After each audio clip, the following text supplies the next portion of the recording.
தூத்துக்குடி திருவிக நகர் மற்றும் அதன் சுற்றுவட்டார பகுதிகளில் 2000க்கும் மேற்பட்ட வீடுகளை வெள்ள நீர் சூழ்ந்துள்ளது. அந்த காட்சிகளை தற்போது பார்க்கலாம்.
இதுகுறித்து எமது செய்தியாளர் தினேஷ் வழங்கிய கூடுதல் விவரங்களை தற்போது பார்க்கலாம்.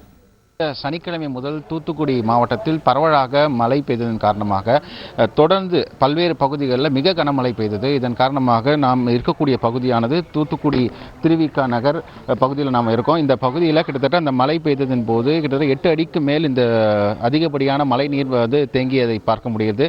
அந்த நீரானது தற்போது அந்த சிறிய அளவு வடிந்தாலும் அந்த குடியிருப்பு பகுதியில் இருக்கக்கூடிய இந்த பகுதி முழுவதும் பார்த்தோம்னா கிட்டத்தட்ட 2000க்கும் மேற்பட்ட குடும்பங்கள் இந்த பகுதியில் இருக்கிறாங்க.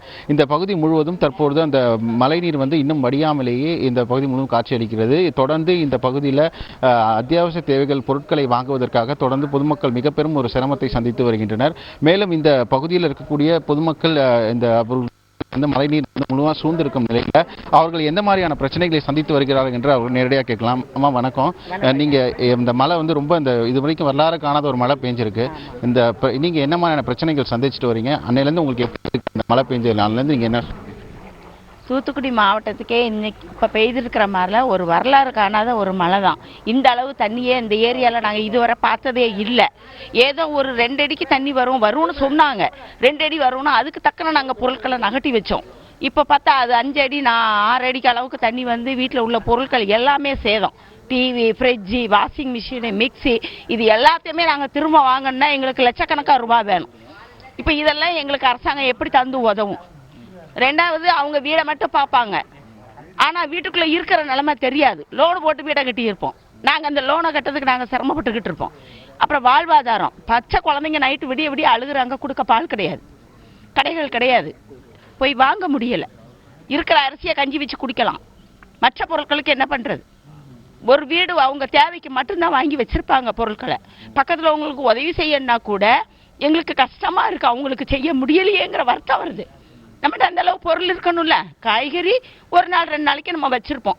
அதை கூட 4 பேருக்கு நமக்கு சமைக்கும் போது ஒரே நாளையில் போயிடும். அடுத்த நாளைக்கு என்ன பண்ணுவோம்? ஊறுகாய் கூட தீர்ந்து போயிடுது. அந்த அளவில் நாங்கள் இந்த சிரமத்தில் இருக்கோம். அப்போ ஏதாவது ஹெலிகாப்டர் போனால் கூட மாடியில் போய் நின்றுட்டே ஹெலிகாப்டர் போகுது, ஏதாவது போட மாட்டாங்களா? கிடைக்காதான்னு பிள்ளைங்களாம் கத்துறாங்க. அப்போ அந்த உதவியாவது செய்திருக்கலாம்ல. ஒரு பால் பவுடர் எதையாவது செய்திருக்கலாம்ல. அப்போ அரசாங்கம் எங்களுக்கு தகுந்த நேரத்தில் உதவி செய்யாமல் எங்களை தவிக்க விட்டுட்டாங்கல்ல. 2 பேர் போகக்கூடிய இந்த போட்டில் 3000 குடும்பம் எப்படி சார் போகும்? இல்லையே, எத்தனை வீட்டில் மாடி இருக்கு? எவ்வளோ பேர் மேலே போக முடியும்? மொட்டை மாடியிலே போய் நின்னாலும் மழையிலேயே எவ்வளோ நேரம் நினைவாங்க குழந்தைகளை வச்சுக்கிட்டு. அது எங்களுக்கு ரொம்ப வருத்தமாக இருக்கு. அத்தியாவசிய பொருள் இல்லை. போட்டு கூட நல்ல ஒரு பலகை பார்த்து நீங்கள் ஃபோட்டோ எடுத்துக்கோங்க. தொடர்ந்து இங்கே நம்மளோட மற்றொரு இது இருக்காரு. இப்போ அத்தியாவசியத்தில் பால் நீங்கள் வாங்கிட்டு வந்திருக்கீங்க. இது இப்போ ஏற்கனவே இருக்கக்கூடிய நாட்களில் நீங்கள் எப்படிலாம் வாங்குனீங்க? என்ன மாதிரியான சிரமத்தை இது வரைக்கும் சந்திச்சு?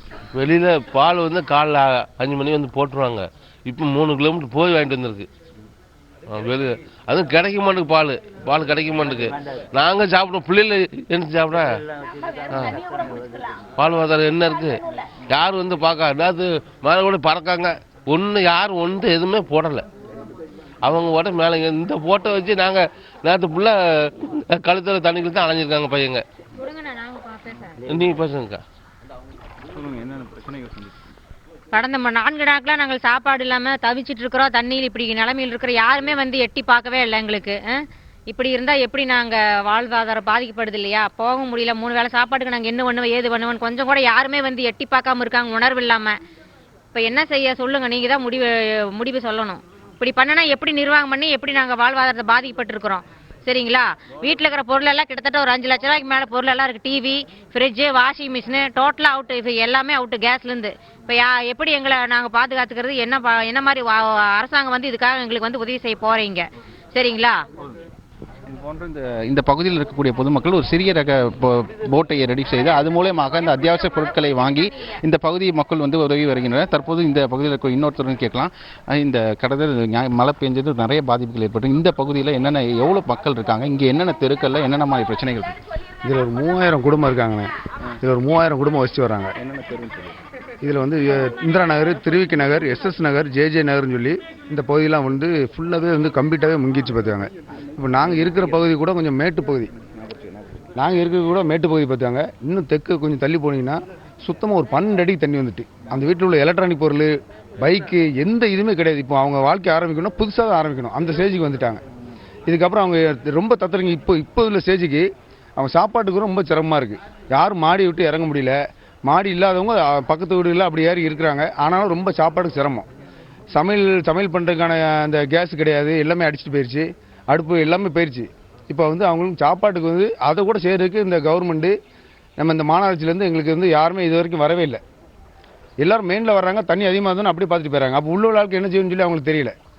ஒரு போட்டு கூட எங்களுக்கு அரேஞ்ச் பண்ணி தரல. ஒரு போட்டு எங்களுக்கு கொடுத்தா கூட நாங்கள் பசங்களாக கூட பண்ணியிருப்போம். இது பாருங்கள், நாங்கள் ரெடி பண்ண போட்டை பாருங்கள். 2 டியூப்பை போட்டு ஒரு பலகை போட்டு நாங்கள் ஏதோ எங்களால் முடிஞ்சே செஞ்சுக்கிட்டு இருக்கோம். பசங்க எல்லாருக்கும் காலில் ஃபுல்லாகவே எல்லாம் சேர்த்துக்கடி மாதிரி புண்ணு மாதிரி வருது. இதுக்கு அடுத்து பார்த்தீங்கன்னா இந்த தண்ணி கட்டிங்கன்னா ஏகப்பட்ட டிசீஸ் வரும். இதுக்கு யார் பொறுப்பாகுவான்னு தெரியாது. இது எல்லாத்தையுமே நாங்கள் தான் அனுபவிக்கணும். அவங்க மட்டும் வந்து அந்த மெயினில் மட்டும் நின்று போய்கிட்டே இருக்காங்க. மிக விரைவில் எங்களுக்கு வந்து இது கிடைக்கல அப்படின்னா நாங்கள் எல்லாருமே வந்து சாலை மறியலில் போய் சாலை மறியல் பண்ண போகிறோம். பொதுமக்கள் எல்லாருமே தயாராக தான் இருக்காங்க. பொம்பளை எல்லாமே ரொம்ப வெறுப்பில் இருக்காங்க. இதை கொஞ்சம் பதிவு பண்ணுங்கள். கிட்டத்தட்ட இந்த பகுதி முழுவதும் 2000க்கும் மேற்பட்ட குடும்பங்கள் இந்த பகுதியில் வசித்து வரும் நிலையில் அந்த பகுதி முழுவதும் கிட்டத்தட்ட அந்த மழைநீர் வந்து சுத்தமாக வடியாத சூழல் ஏற்பட்டுள்ளது. இதன் காரணமாக இந்த பகுதியில் இருக்கக்கூடிய பொதுமக்கள் அத்தியாவசிய தேவைகளுக்காக மிக பெரும் ஒரு சிரமத்தை சந்தித்து வருகின்றனர். இந்த பகுதியில் முறையாக அதிகாரிகள் ஆய்வு செய்து இங்கே இருக்கக்கூடிய மக்களுடைய பிரச்சனைகளை உரிய தீர்வு இருக்க வேண்டும். குறிப்பாக இந்த பகுதியில் இருக்கக்கூடிய இந்த நீரை வந்து முழுவதுமாக வடிகிறதுக்கு உண்டான நடவடிக்கைகளை உடனே மேற்கொள்ள வேண்டும் என இப்பகுதி மக்களின் பிரதான கோரிக்கைகளாக உள்ளது. செய்திகளை உடனுக்குடன் தெரிந்து கொள்ள உடனே சப்ஸ்கிரைப் பண்ணுங்க.